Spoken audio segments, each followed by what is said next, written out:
Welcome back, everyone. We got Bas Raayman to talk a little bit about VAAI. Yeah, VAAI on NFS to be specific. All right, go for it, buddy. So, hi guys, my name is Bas Raayman. I'm one of a blogger. I got lucky enough to be awarded one of the V-Expert titles, and I work as a V specialist for EMC. I've been doing so for 2 years now. I wanted to tell you guys a bit about VAAI on NFS. Let's start off with a small definition.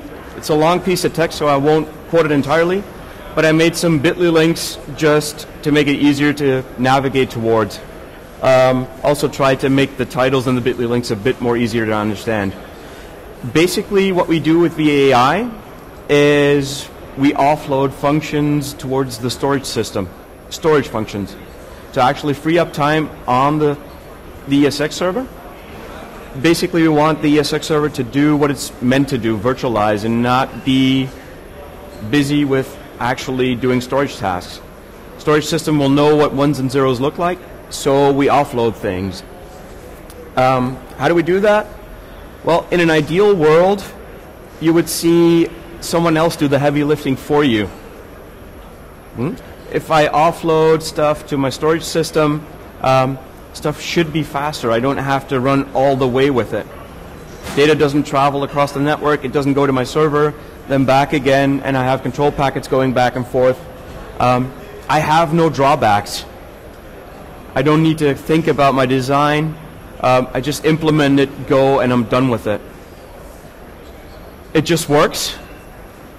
It's a nice slogan for certain companies. That's not always the thing in the real world. Basically, what you can do with VAAI is use certain functions. I copied I copied the entire table off of Edward Briggson's site. I contacted him before. Be sure to check out his blog. It's awesome. And he made a nice comparison showing, okay, what can we do? Part of it is on block, and what you'll find is that a lot of the offloads are much more mature on block. You will find loads of people actually using VAAI offloads on block, also because I don't have to install anything. If my array is configured up to a certain point and I have the correct license set, VAAI is enabled automatically. It shows up as supported underneath the data store configuration, and that's it. I'm using offloads, which is wonderful. When I use NFS VAAI, things are not quite that simple.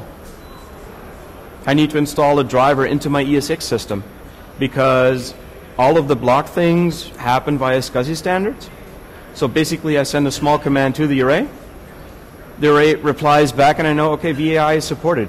When I do that on NFS, I have no SCSI commands that I can send off. So I install a small driver. Usually I get that from my storage array vendor. So I download the driver, install that into my ESX server, and after that, if all of my prerequisites are met, my data source shows up as supported. We can do a couple of functions like you can see on the table. I don't want to go and read it out to you. You can actually hopefully read it from back there. Otherwise, you can find it online and we'll be able to read it a bit more in detail. But there are some basic things that you should consider. When I work with NFS, I have some things that change when compared to block. One of the things is, for example, when I'm using block storage, I need to make sure that everything is redundant. But when I use block storage, it's a prerequisite. So I don't have to consider that when designing my storage. When I use NFS, I can assign storage, but I need to make sure that everything is available in a redundant manner.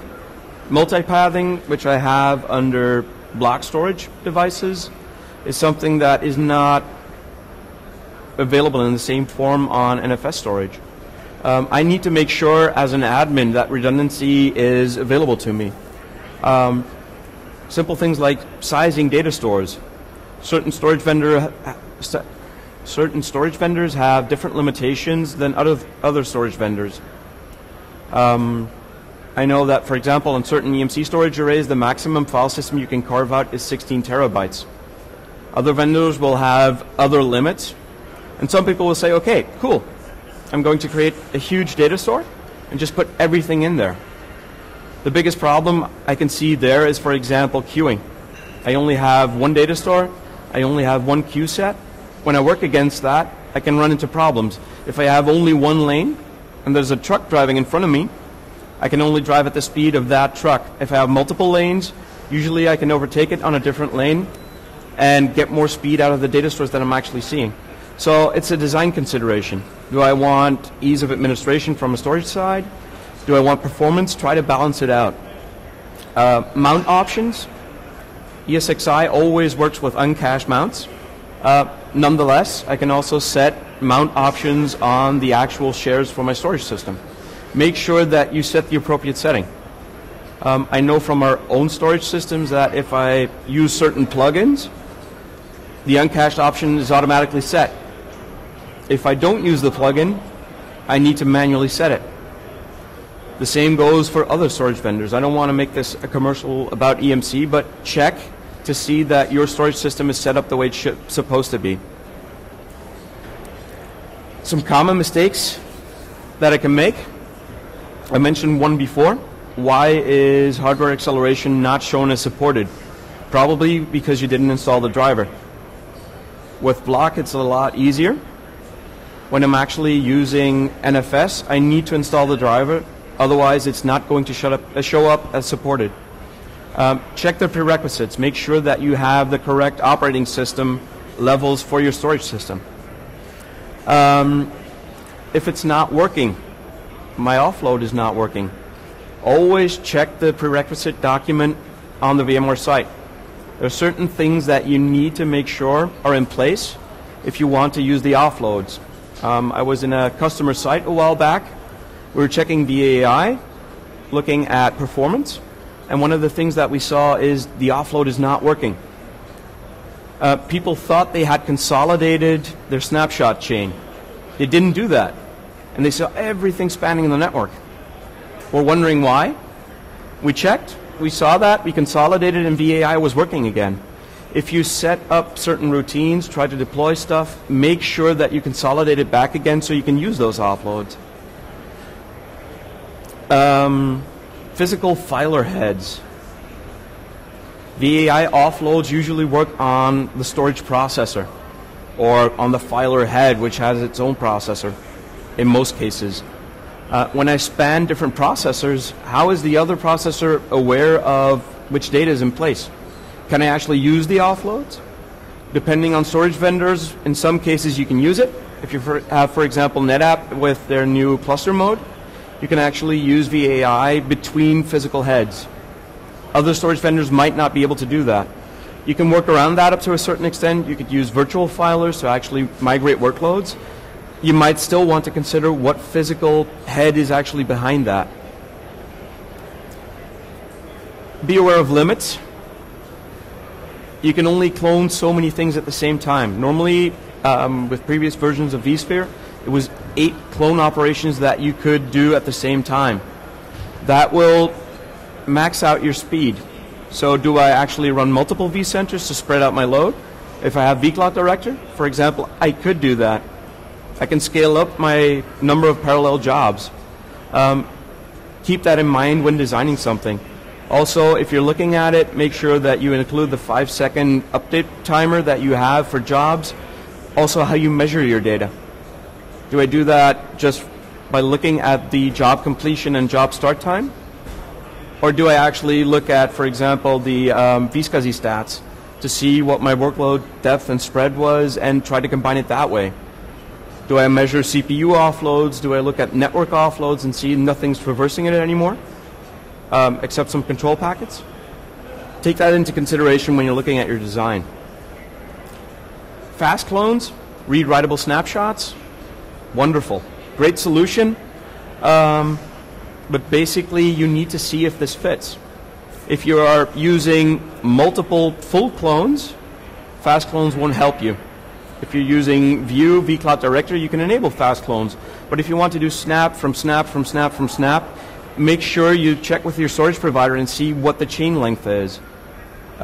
In certain cases, the normal link clones that you have under VMware are a better fit. You can go up to 32, You'll create a shadow VM if you're using vCloud Director and distribute your workload. Make sure that you consider that when designing. Last but not least, NFS, VAAI offloads are not always faster. If you're using Block, there is a certification that you go through as a storage vendor, and you have to make sure that your offloads are faster than without the offloads. The same is not true for NFS. The certification is only for Block, so be prepared to encounter workloads that might be slower on NFS, even with VAAI disabled. Of course, you'll have the offload, so you'll reduce load on your CPU, you'll see less traffic on the network, but the job completion time might actually be slower. Those were just some pointers. I was hoping to ask some questions later on, but my time is up. Should you have questions, approach me afterwards, contact me online, send me an email, send me a message on Twitter. Be happy to help, and I'm hoping to actually put some more info, some more expanded info on my blog online, so be sure to check that out. Thank you for your time, and I hope it was of use. That was a great talk, Bas. That was excellent. Really appreciate it. Thank you. All right. We'll be right back in just a moment. Stay tuned.